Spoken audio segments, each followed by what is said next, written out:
What's up, guys, and welcome to Gamescript, looking at the Sunday night game between the Houston Texans and the Detroit Lions. A couple teams in first place in their division, and a couple teams that have dealt with some pretty serious injuries, and we'll get into the breakdown right after this.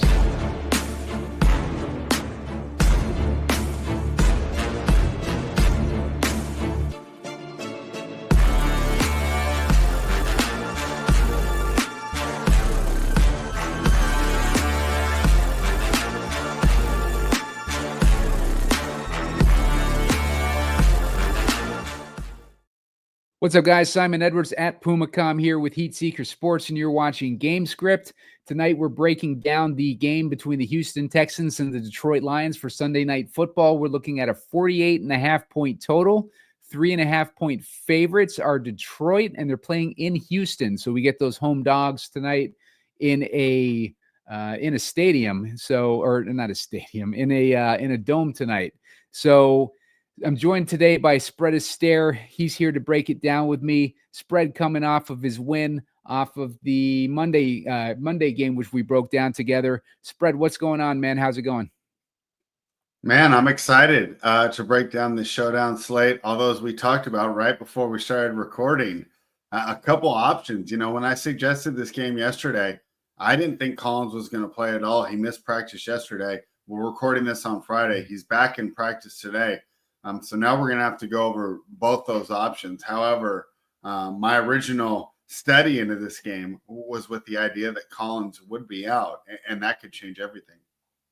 Yeah, for sure. Like mixed stories here on Collins. I heard last week when I was breaking down the game that he was on the speedier side of a recovery from a hamstring injury. Today, we're finding out he was at practice on Friday. So, you know, still up in the air on whether or not they're going to activate him, but they opened the window for activation.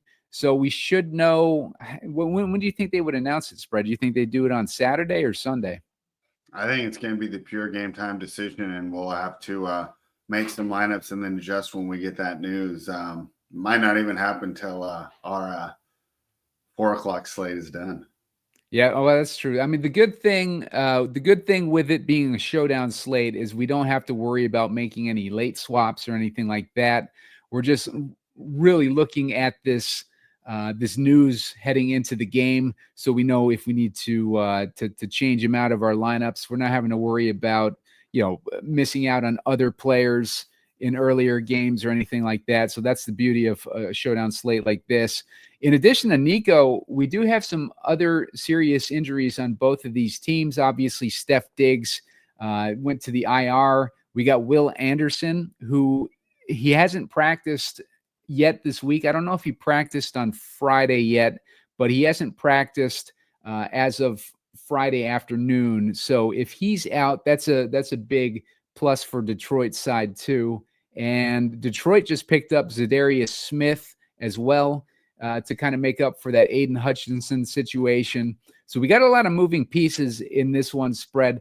Why don't you give us your general overview for this game and how you think things line up? Yeah, so originally, earlier in the week, I really expected Collins to be back, and I thought this was going to be I wrote this game up, and I thought this was going to be a great spot for Houston to try and bounce back. Of course, they do have extra rest. They're coming off that disappointing loss to the Jets where they were close, but they just couldn't put things together. So now they go against arguably the best team in the NFC. Of course, the Lions coming off that huge win. However, I don't know if it's a letdown spot. This is a primetime game.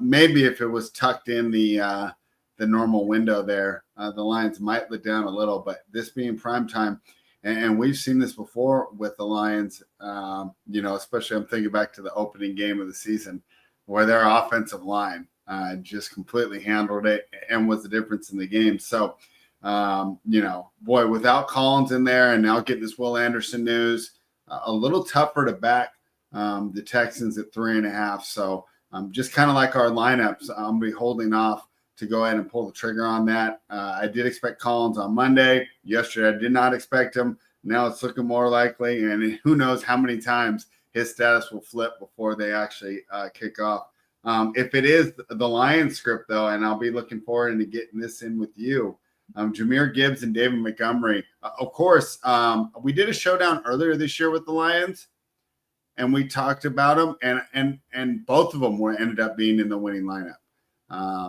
So maybe we don't have to choose, but that's always a tough choice when you're doing a Lions on a showdown slate.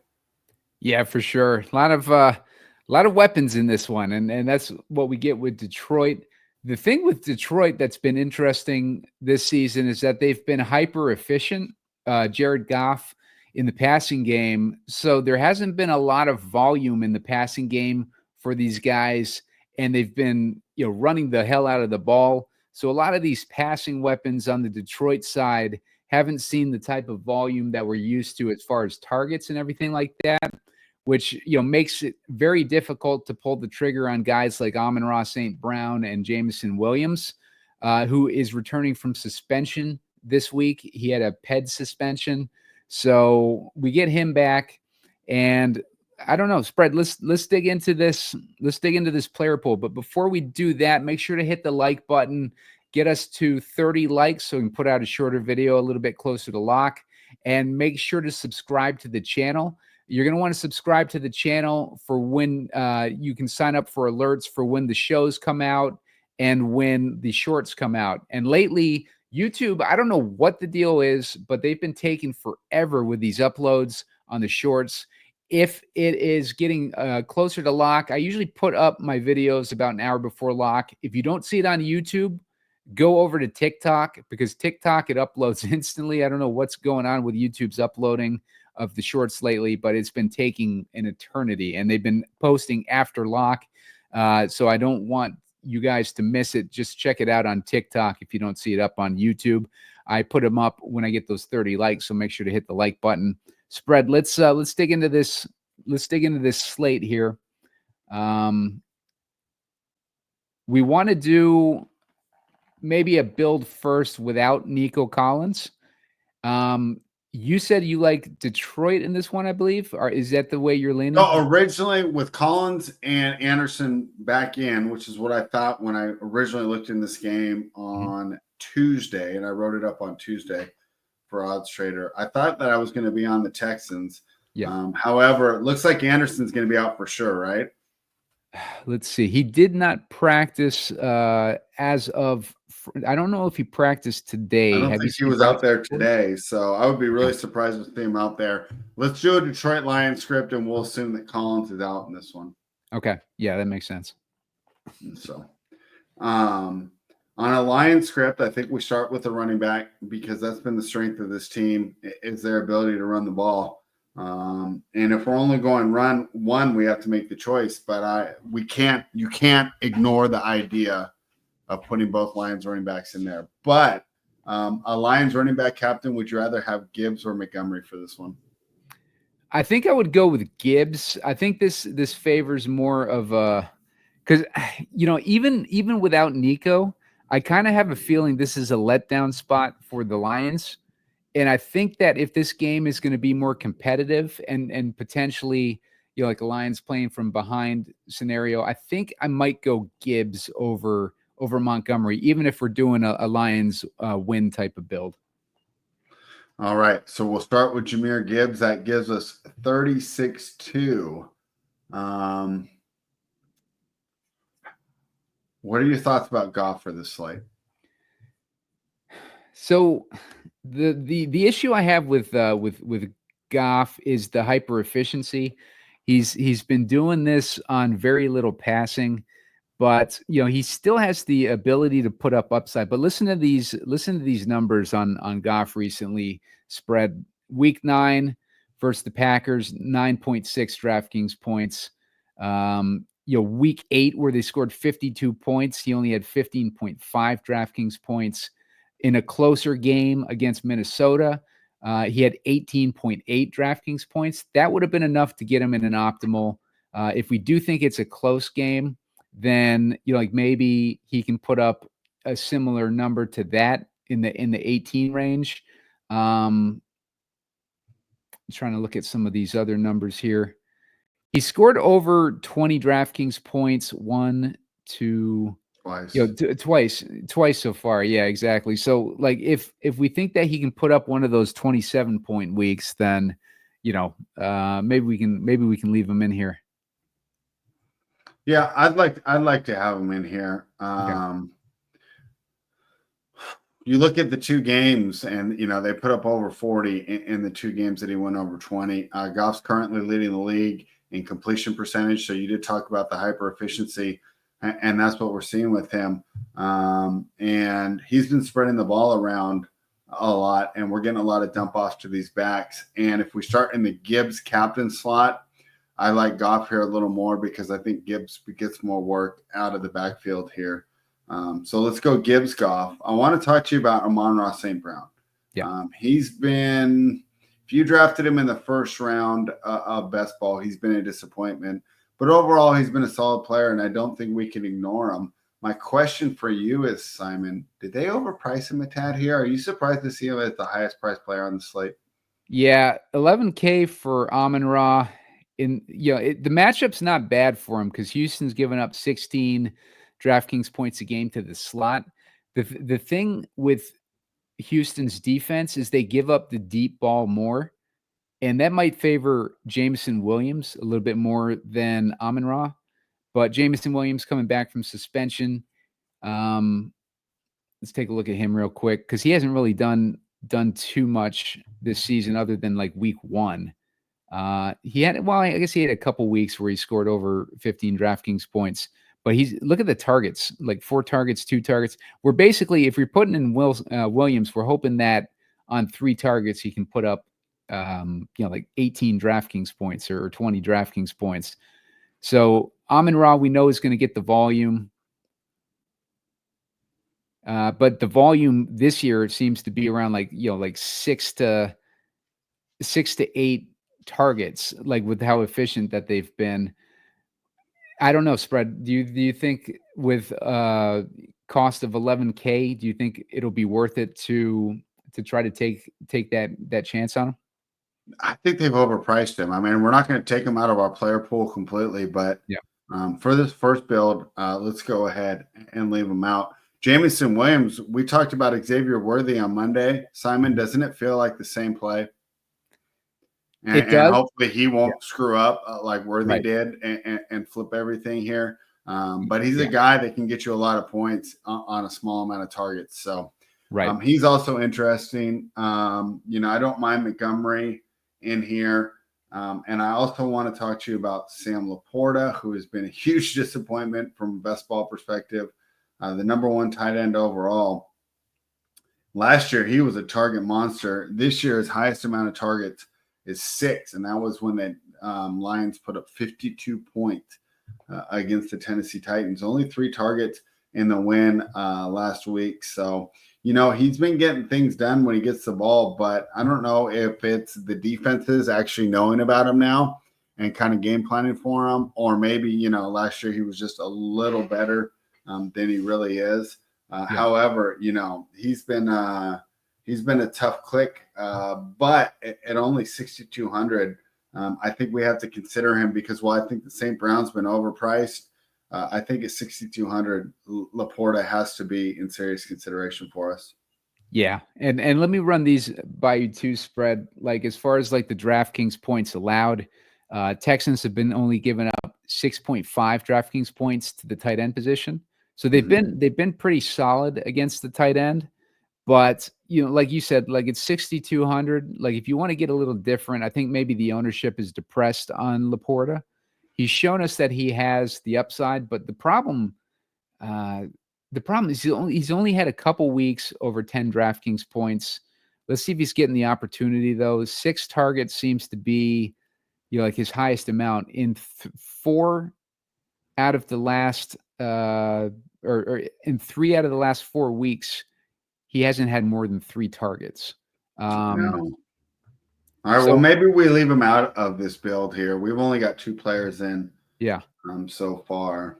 Boy, I mean, keep coming back to this name, David Montgomery. Maybe we do both running backs here. So let me run this by you, Spread.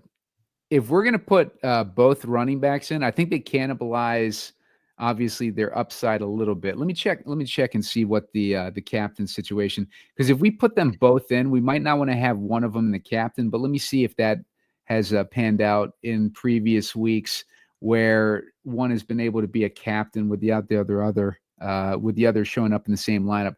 Jahmyr Gibbs in week 8 had 23.3 DraftKings points, and Montgomery had 14, about 15 DraftKings points. I don't think that's quite enough to do it. Gibbs had 35 DraftKings points in week 7, where Montgomery had 9. I think if we have them both in, we probably want to put them both in the flex. But I do who think do we make our captain if we do that? This is so. the Lions script that we're building. Yeah. So if we're doing a Lions script and we wanted to, potentially put them both in the flex because we want to have both in the lineup, I think, with the amount of deep balls that Houston is giving up, maybe Jameson Williams, we know the volume is going to be light for all these receivers. So if we know they're all going to be getting like skimpy targets, why not go for the home run with Jameson Williams and say that, like Goff, connects with Williams on his first week back. Williams ends up with 100 yards and a touchdown. And at his price, what was it, 6,800 in the flex. He's 10-2 in the captain. Let's see what that might look like if we put him in the captain and then we throw in Gibbs and Montgomery in the flex there. That leaves us with 7,400 left per guy, and that gets us a decent amount of weapons there so far, Spread. Yeah, that's not a bad start. Now, if we're doing a Detroit build, who do we run it back with on Houston?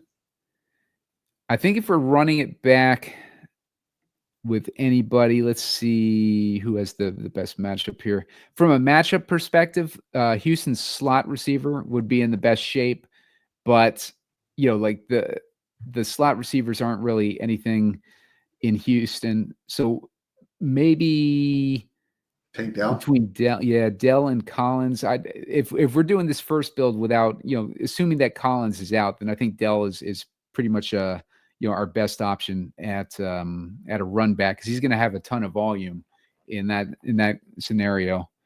Okay.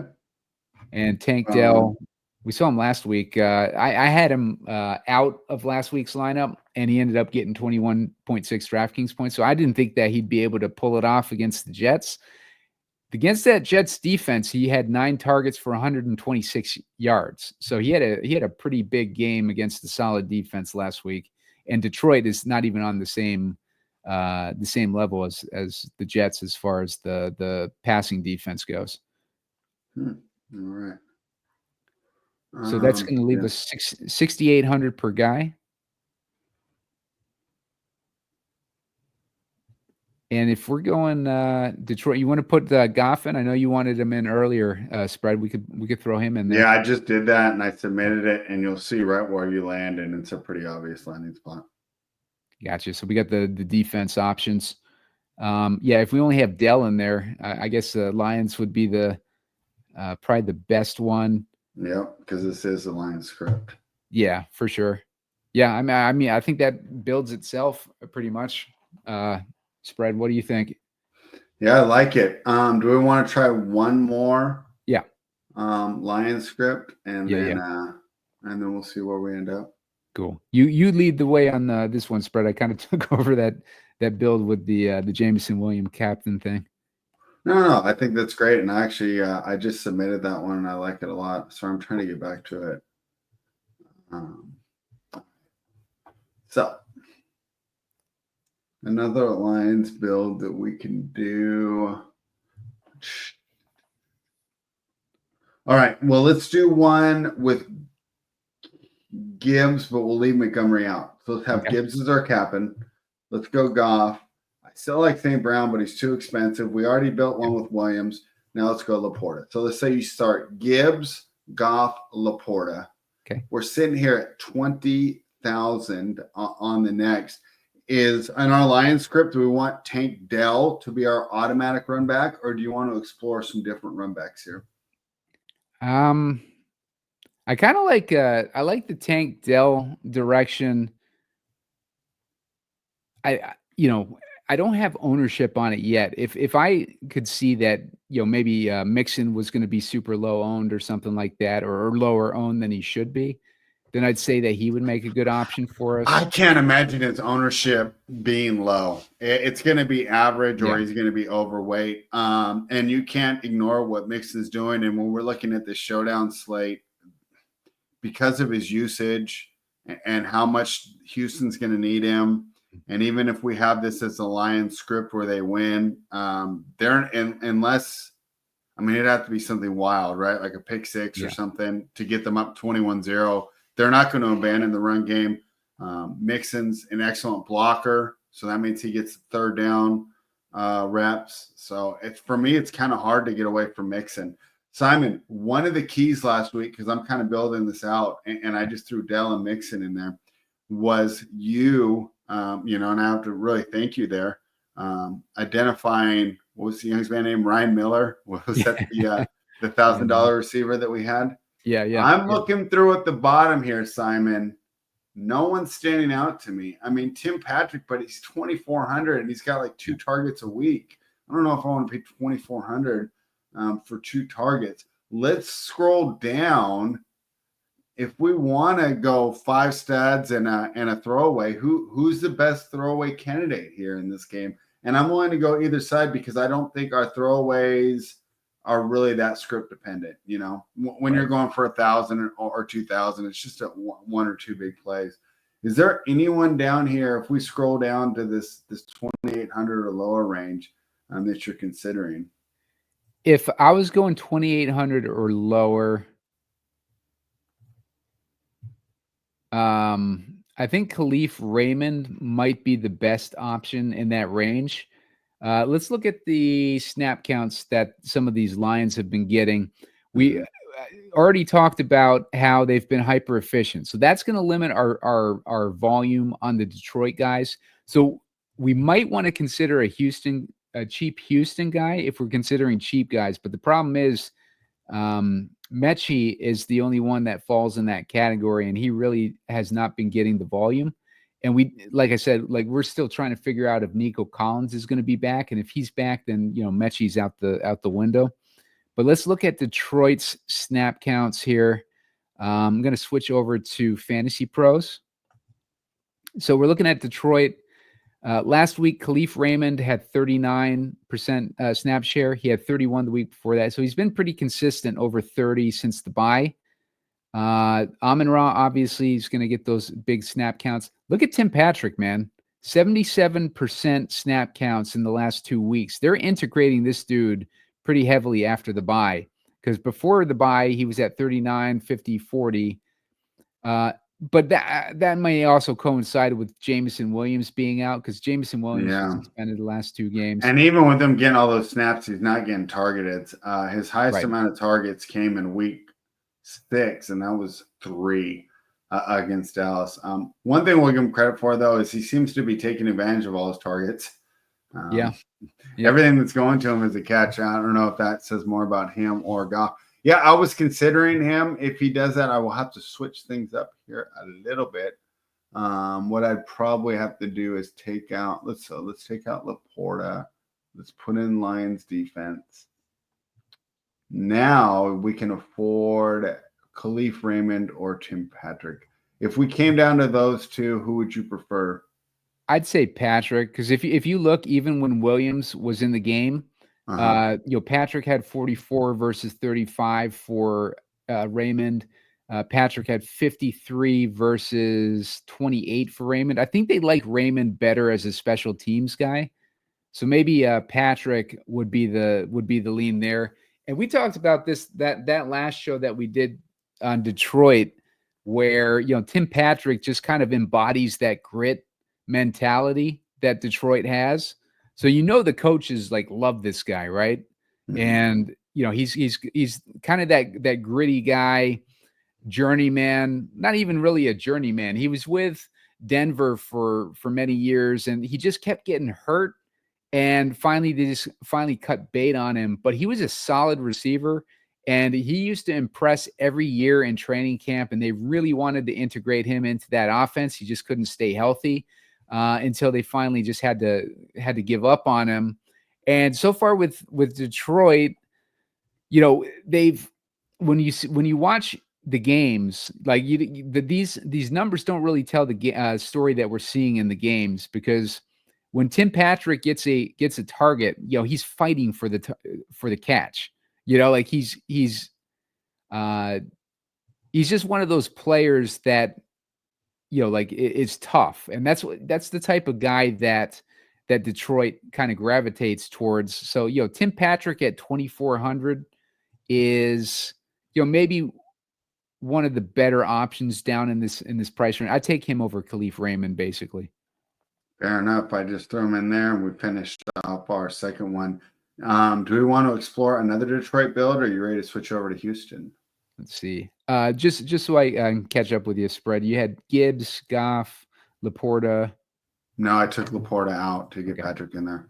Okay. So I had Gibbs, Goff. Then I had okay. Then you can choose, but I landed on Detroit defense. Yeah, Detroit defense makes a lot of sense this week, especially if Houston's going to have the same problems that they had last week with their offensive line, and they just picked up Zadarius Smith to help them on the pass rush to make up for Hutchinson. CJ Stroud's taken 30 sacks so far this season. The dude's getting sacked left and right. He is miserable because he's just like, look at these points that he's been putting up with this weak offensive line and just the weak game plan in general that the offensive coordinator's been running out. Very stale game plan. Defenses have the blueprint already on what they're trying to do before even Houston knows what they're trying to do. And they're just like destroying CJ Stroud with these sacks and stuff. Hopefully getting Nico Collins back is going to help him out some, but yeah, you just got to feel bad for Stroud because he's just getting sacked to hell so far this season. Yeah. I have I do the wagering world with my guy, 5-star in Vegas, and he spent a lot of his life in Houston. He's a big Texans fan, and he talked about that guard play. And, while they do have good tackles, so, on paper, we see the names that we know, they're getting beat up the middle a lot. And, Dan Campbell and it's Aaron Glenn, right, their defensive coordinator. They're going to be raring to take advantage of that. Yeah, for sure. Like when you look at what Spread just said with the guard position, like the left guard, Jarrett Patterson is questionable.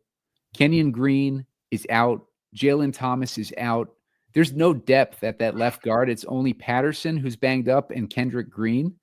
So, like really just super banged up. And then on the right guard, Ladarius Henderson is out, and you got Shaq Mason. He's the only guy that they have on the depth chart as the right guard. I'll share that tab over with everybody.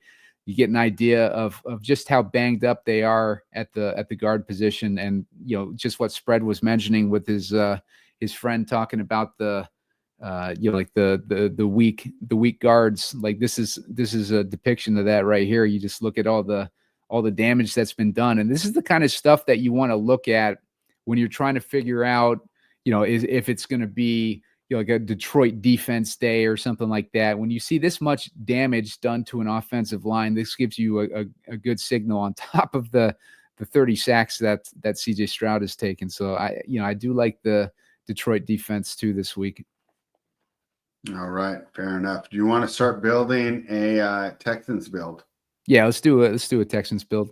Now that we've talked them up a bunch. Well, that's what's fun about this, Simon. Yeah. This isn't a betting show. If I do a betting show, I give a side and we're done. Here we're exploring, the betting show, that's a singular universe. If it was like time travel, sci-fi, this is a multiverse here.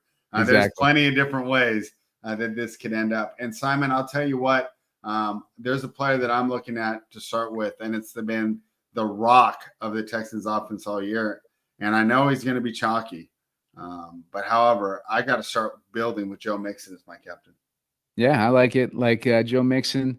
Yeah, and don't when you're building these lineups, keep in mind that most people are going to be building like these Detroit heavy lineups. And Spread and I have had our biggest weeks when we've built the exact opposite of what Vegas is telling us and what maybe the DFS ownership is telling us and stuff like that. When we go against all that and we go for the underdogs or like the teams that everybody's writing off, those are where you can have your biggest weeks, because your lineup is going to be, it's going to have a solid build to it because the underdogs are going to be cheaper in general. But then on top of that, there's a good chance any given Sunday that the underdog is going to beat the favorite. So, I mean, Texans could easily win this game. It feels to me like a letdown spot. I could totally see the Texans taking this one spread. Simon, if this was in that normal time slot, I would agree. But riding high and being on prime time, I'm not expecting a letdown from the Lions. That being said, even with the Lions fully motivated and ready to go, it's not that far-fetched that the Texans get the victory here. The Texans have had extra time to prepare, and if they can just slow down that rushing attack and get into a lead, it's a great script for them. And of course, like I said, that's going to involve Mixon really being heavily involved, whether or not it's, the simple normal handoffs or the dump offs. I mean, boy, how much did we see Chase Brown get in the mix last night, Simon, right? So, in the new NFL, and actually this kind of goes back to Bill Walsh. He was the first one to do it with Roger Craig. However, you can't these running backs, the dual threat, it means so much. So we start with Joe Mixon. Yeah, I say we throw in CJ Stroud. We throw in Tank Dell. I'm not opposed. If you're writing a Texans script, I think you have to write in the Texans defense. Now we know that Goff isn't going to give you turnovers. However, it could simply be sacks and a low-scoring game. And we've seen Sunday night unders have been money so far this season. So regardless of the team, whatever it is playing on Sunday Night Football, I don't know if it was with you or on a different show, but I was kind of complaining about the number of flags in these primetime games and thinking that the refs know that it's primetime too, and they're trying to get some TV time. So for whatever reason, but for the Texans to get this upset win, they're going to need to be game defensively. So, right. We got a great start here, and of course you can mix and match there for your 4 Texans. So we talked about this from the Houston perspective. Now, if it is a Houston win, who do we run back with? I think we stick with Gibbs. Really? I was thinking Montgomery on the run back. If we're going with a Texans win, and they're they're playing with a lead, great point. Great point. I understand your thinking now. You're thinking that Gibbs will be more involved out of the backfield. Right. Yes. In the passing game. Okay. Yeah. Let me switch that out real quick because I had Montgomery in mind. Oh, I like where I land. Yeah, that puts us in a pretty obvious landing spot. Yeah, same situation that we talked about earlier. And if Texans are playing from ahead, we'll see that volume spike up a little bit from a guy like Tim Patrick. But one thing that I like about going this Texans side too spread is that with the Texans, their volume isn't reduced. Like they're still getting a plenty of volume and opportunity, and we have every key member of the Texans in this lineup, and we're still able to get Gibbs in there, the guy who's been getting the most volume on the like on the Detroit side from the passing game and the run game mixed in there. That we have an explosive weapon on Gibbs as our run back, and then we have all the volume and opportunity of the Texans, which I like. I like going that direction in general because it's going to be tough to figure out these Lions with the efficiency that they've had and trying to, get the right guys in there that are going to make the most out of their limited opportunities. Fair enough. I like the way that build lands. and you saw the obvious last member that we would put into that build. Yeah, for sure. And if you wanted to go Montgomery, you could flip out Montgomery in there for Gibbs, and that leaves you at 30. You have a little more options, but I ended up on the same person. Yeah, I think I'd end up on the same guy too. I don't really, and well, you could always like rotate like a few of these guys actually if you want to. You could put like Raymond in there instead of Patrick Yeah. as well, but Yep. I think you made a good case for Patrick. Simon, I like these builds that we made so far, but there's two players that we've left off that could end up being in the optimal lineup, and that's the kickers. We haven't talked about them yet, and I know there's not a lot of like in-depth breakdown or X's and O's or matchup, but I like to spam these lineups while we're making them. I've already submitted 3, and I've yet to put a kicker in. What do you think about that? These guys will be indoors. I mean, a 55 is almost like an extra point for both these guys. Am I going to be remiss by leaving kickers out of my lineup? I think both these kickers look pretty. Like Fairbairn looks really solid. He's hit double digits in the last four or so weeks. This could be one of those games that is lower scoring.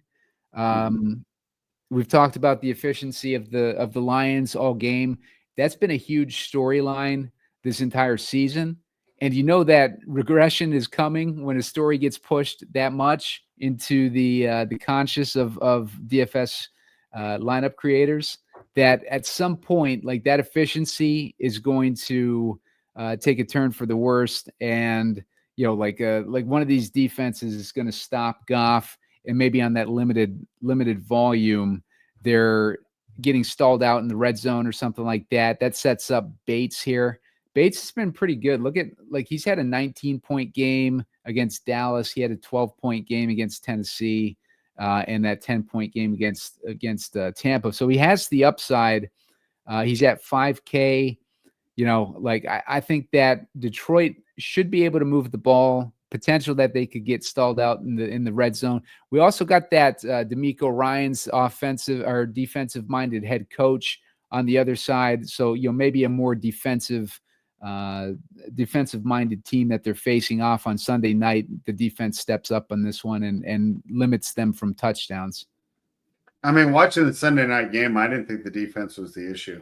The Texans had a lot of 3-and-outs, and they really put a lot of pressure on that defense. Anything when you go above 28 to 30 minutes of time of possession, you start going to 34, 35th minutes, you can really start to see the fatigue, which is another reason why I like Mixon so much. I got to keep that defense off the field. And we got to get them some rest, and we don't want – that Detroit offensive line just wants to beat those guys up. And both coaches are going to know that going into it. That's why I see Mixon to me I know he's going to be chalky, but it's almost, I don't want to say free square because there's not the price that we usually associate with the free square. Yeah. However, to me, you have to be thinking about him in every single lineup you build. Not saying he has to be in every single lineup, but if you haven't considered him, then I think there's something wrong with your process. Mixon over 100 yards, and he scored at least one touchdown in every full game that he's played so far this season. Right. He's like Kyron Williams almost. Just the anytime touchdown prop seems to be just easy money. Of course, the books have adjusted. He's like minus something every week now, but it's still a pretty good bet to make, especially in the red zone here. We've seen how tight these zones get, and these cornerbacks are also athletic. Lining up and running the ball makes sense. And we're going to see Detroit do that as well, which is one of the reasons we led the Detroit builds talking about the running backs, because when it comes, nobody runs in the red zone more than Detroit. And if you got that offensive line, you'd be stupid not to. So spread, let's do a variation here where we have Nico Collins is confirmed to be in the game. Okay. Let's do now. That. With that last one that we built, that's Houston favored one, like I don't mind doing that build if Nico Collins is in, like assuming that Collins might be a decoy, enabling Tank Dell to get a decent amount of receptions and everything. Let's do one where Nico Collins is healthy and he makes an impact in this game. All right. I'd still like to start with some Mixon. Now, he doesn't need to be our captain. Okay. Maybe in this one we go with the Stroud captain. But I want Mixon in there. And see, here's the issue now, Simon. We spent a lot of money. We've spent a lot of our money here. If you're, are we not throwing Collins in the lineup? Yeah, let's throw him in here. Yeah. So now we're at 14-5 here. So we talked about those kickers earlier. Maybe it's a time for us to take advantage of those guys right now. Let's throw Fairbairn in there because that's going to be about all we can afford. And then thinking about a run back here. Boy, it's expensive for a kicker. Usually they're in the 4K range. All right, so we're at 93. We don't have any 1,000 or less, right? So how do we run this back, Simon? Okay, so if I was running this one back, I still gravitate towards both those running backs. Well, it has to be Montgomery with the way we've built it, unless you want to take CJ out of captain. So, which is a consideration. So here's the thing with a quarterback captain. If I have a quarterback captain, I want him to run in the touchdowns or throw in the touchdowns. I don't want to have a kicker kind of sniping some of those touchdown opportunities. Good point about this build. Let's take Stroud out. Okay. Let's take Stroud out of our captain spot. Yeah. Okay. Who is our captain now? Do we go back to a Mixon captain? Let's go with a Collins captain. Let's say okay, let's do it. Yeah. Let's say that ownership is depressed on him because he's just coming back from injury. We got Collins in the captain. Now we can throw in Stroud in the flex. I don't think we necessarily need. So let's take Fairbairn out. Yeah, let's get rid of Fairbairn. Okay. Do we want Tank in this build and then just dumpster dive for the run backs, or do you want to go with a strong run back, Jahmyr Gibbs, and then consider our Tim Patricks, Khalif Raymonds, or a defense? Let's go with a strong run back. Let's go with Gibbs or Montgomery. Like if we want salary relief, I like Gibbs. I think you made a great point though. Let's go Gibbs in all our Houston scripts. Okay. So we got Gibbs, and if we die, we die. So now we got 2,600 left. So of course we already talked about Patrick and Raymond. The other two that I'm considering here, Simon, is the Lions kicker, right? We talked about not needing Fairbairn in here, but it's still going to be an excellent opportunity. So we go the Lions kick. Oh, that's not good. See, now if we're doing this, we both like Gibbs, right? But he's expensive. So let's reconsider this this run back. Maybe this is the type of build where we put LaPorta in there. I think we'd have to. It's the only way you're gonna be able to afford anything. Yeah. And then it comes down to your Raymond Patrick call. Yeah. So I mean, it seems like this decision point is going to be pretty important, like based on the builds that we've done. Right. Like whether you do Raymond, Mechie, or Patrick, probably. In this particular one, we're throwing Mechie out. With Collins out there, Mechie is true. Yep. If they roll Mechie in, I could say just take Mechie out of your player pool. If they roll Collins in, take Mechie out of your player pool altogether. Yeah. And it's one of those things. If he beats you, he beats you. But that would be absolutely. That would be crazy. So, if you wanted to too, you could maybe. We wanted to do one build with a kicker in it, so let's. You can also take out and flip him for a defense. Right. Yep. Yeah. So if we flip him for, let's say the Texans, you're gonna land in that no man's land though. Still no man's land. Yeah. Don't you think? I mean, who do we got there? Yeah, I mean, I don't want I was touting him last week, and he didn't do very well at all. Right. Yeah. I mean, this one, like the best option would be to do like a double D, and don't hate that. Yeah, I don't think. Well, there's not many people that are going to pull the trigger on another defense in this lineup. I don't think. Yeah. Let's see. Let's see what else we can do here. Let's try to get rid. Let's get rid of Mixon in this one. Let's say that they're playing from behind, right? Okay. And put Dell in. That'll save you some money. Yeah, so let's put Dell in here. So we got Stroud to Dell and now Collins. You're at a much nicer. No, not really. We're still in no man's land on that landing spot. Let's see. That's where I would put in the. If we're doing this build, I'm doing Bates as my final spot. Yeah. I might. So okay. So last week when I was doing the Texans game, I took a look at Schultz. Like Schultz, if you remember last year spread, Schultz was actually having a really good season last year with the Texans. Everybody wrote him off. He came from Dallas. A lot of people didn't like him in general. I really liked him. I liked him both years. Maybe with Diggs out, Schultz takes that middle of the field role. Yeah, for sure. I mean, like listen to some of these yardage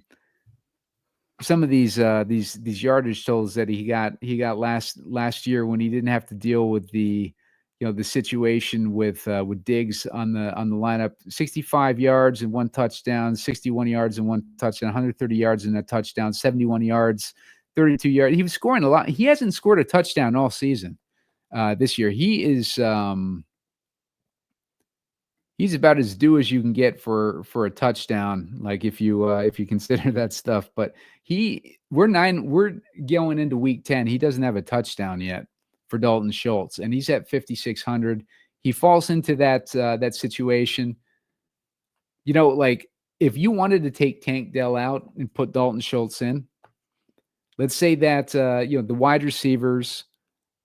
We don't want to cannibalize necessarily like Nico Collins with Tank Dell. Let's just say for the sake of this build, so we put in Schultz instead to soak up some of those targets and maybe get a short touchdown or something like that. We got Stroud, we got LaPorta. At this point, I think we can take LaPorta out. We can put Gibbs in. We got the Texans D. That leaves us with 6,800. Look where that leaves us, spread. Yeah, that's not bad at all. I want to run that back with Jameson. Yeah, Jameson, and then you have. If you wanted to put LaPorta back in, you got him as an option. You can do that as well. Yeah, or you can leave some money on the table and throw a kicker in there. Right. Yeah, and so like this environment, I'm not against these kickers today, Simon. Yeah. I know that we kind of ignored them on our first couple builds, but right. I think this gives us a like. I feel like when I look at this lineup, I feel like it's a solid lineup. It's not something that I'd write off. If we wanted to take out like that Texans D, we put Williams in. Looking at that no man's land, but you have the options of Patrick and leave money on the table, or if I got Williams and Gibbs in there, I probably don't want to play Patrick. I might lean Mechie more in that build, or Woods. I don't want to play Mechie with Collins. I would just run it back with Texans defense. Yeah, I think that's the best option. Yeah, I do think that's the best option too. So yeah, I mean, like I said, like Schultz, he doesn't have a good matchup against the Lions, but at the same time, like the guy, he's a good tight end. He's having such a down year. You got to expect something to happen for him. The thing is for him is you're not going to get the explosive plays like you were with Collins, and I just don't think he's going to get red zone targets. I think the red zone targets are going to Collins, or they're going to run it in with Mixon. So I think that's one of the down. I mean, unless it's just a complete coverage breakdown, and who knows, we see those too. So I'm not saying he can't get in the end zone, but I'm just saying he hasn't been a reliable red zone target this year. Right. And with these tight ends, because they don't have that huge target share, unless they're like a Kelsey or a Brock Bowers, it's really tough for the tight ends to pay off without getting in the end zone. Look at these targets on Schultz, dude. Like since week 3, he has only had 1 week where he had less than 5 targets. Right. Like at some point, he's going to break one off on 5 targets. Like it's like he's one of those types of tight ends. We've seen explosive plays out of him in the past. He just hasn't like got it figured out this year, or the the routes that they're having him run just aren't conducive to yards after the catch or whatever. But like at some point, Dalton Schultz is going to have a decent game, and it could be this week against the Lions. So just when you're at 5,600, like that would be a pretty good. I almost like him more though as a run back in a Lions build. Yeah, you want to try another Lions build with Collins? I'm just saying. I don't know, in our Texan script, I don't know how much I like him. Let's see. Let's do a Lions build. I guess if Collins is out, he's a lot more viable. Yeah, let's do one more Lions build. Let's start with Montgomery captain. He's had some big games, and that saves us a little money. Yep.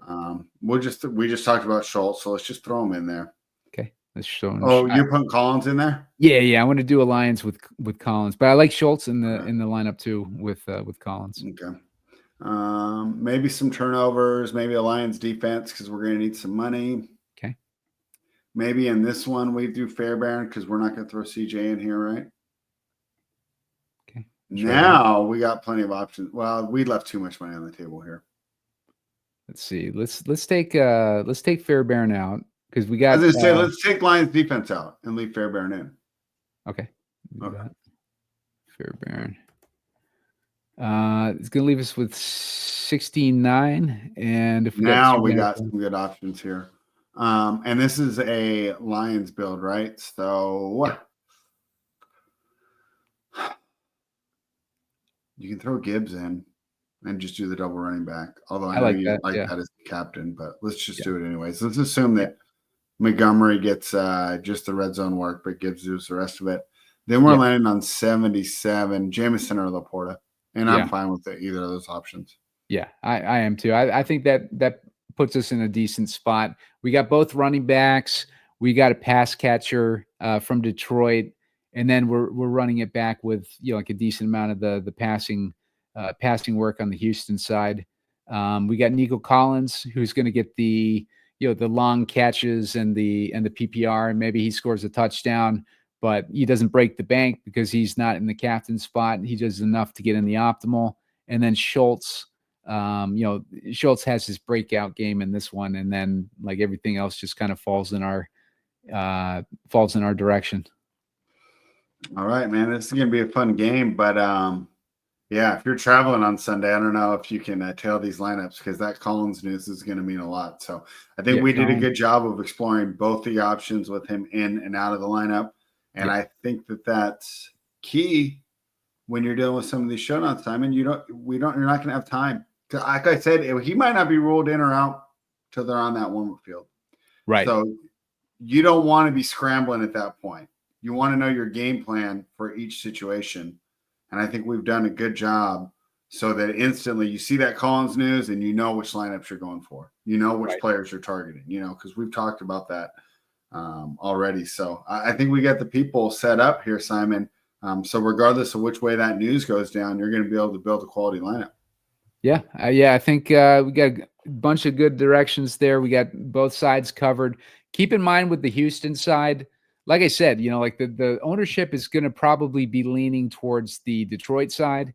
Houston, the beauty of the Houston side is if Detroit continues their efficiency and there's a lack of opportunity on the Detroit side, those Houston guys, they're still going to be getting their volume and their opportunity. And so that's going to make them much more valuable in a slate like this. I think the guys that are going to have the most consistent volume and opportunity on the Detroit side are going to be the running backs and, maybe the defense or the kicker. I think on the Detroit side, it's going to be tough to pin down the wide receivers. But if you're going with wide receivers, the guys that are going to produce the most points on a efficient basis on limited opportunities, you probably want the explosive guys. And I would put like Jameson Williams in there, even though we know that he's been really up and down this season. But if you're talking about a guy that can produce on limited opportunity, Jameson Williams, I think makes a lot more sense than an $1,100 Amon-Ra. But that price tag on Amon-Ra with the way that he's been performing, that might reduce his ownership, which is something that you're going to want to pay attention to because Amon-Ra at reduced ownership, no matter what we think is going to happen with efficiency, that could provide us with a good, opportunity for leverage. So. All right, Simon. Well, we'll hope for some luck in this game, and then I'm going to be reaching out to you, Simon, because we got a fun game on Monday night as well. So, maybe I'll be back with you for that one, because I'm already looking forward to that one, and there's a lot of good options there. What do we have for the Monday game? Is that the Eagles game? It's Miami and the Rams. Ooh, all right. So you got Tyreek, you got Waddle, you got Puka, you got Cup, you got Kyron, you got A-Chain, you got 2 quarterbacks. I mean, that's gonna be a fun slate to break down. So we might be having to I might be knocking on your door asking to do another one of these shows. Yeah, let's do it, man. Like and Puka, gets ejected in the first what was it, the first quarter, like of the last game that they played. I had a team with 200 points on it. Puka, I had him going into the final game, and then he gets freaking ejected like in the first quarter, and just like just sucked. But hopefully he he has it together this week, so doesn't pull that shit again. But thanks guys for watching. Hit that like button, get it to 30 likes. I'll put out a shorter video a little bit before lock, and then make sure to subscribe to the channel. You're going to want to subscribe to get the alerts when the shows come out. And Spread, why don't you tell them a little bit about your content you got coming up these next couple of days? Man, I have so much content coming out. I'm not going to run it all down. Just head over to Twitter/X at Spread a Stare, and is going to be show after show, article after article, but plenty of stuff for your sports gambling needs. Good stuff. Thanks, Spread, for joining me. Thanks, guys, for watching, and I will see you a little later on.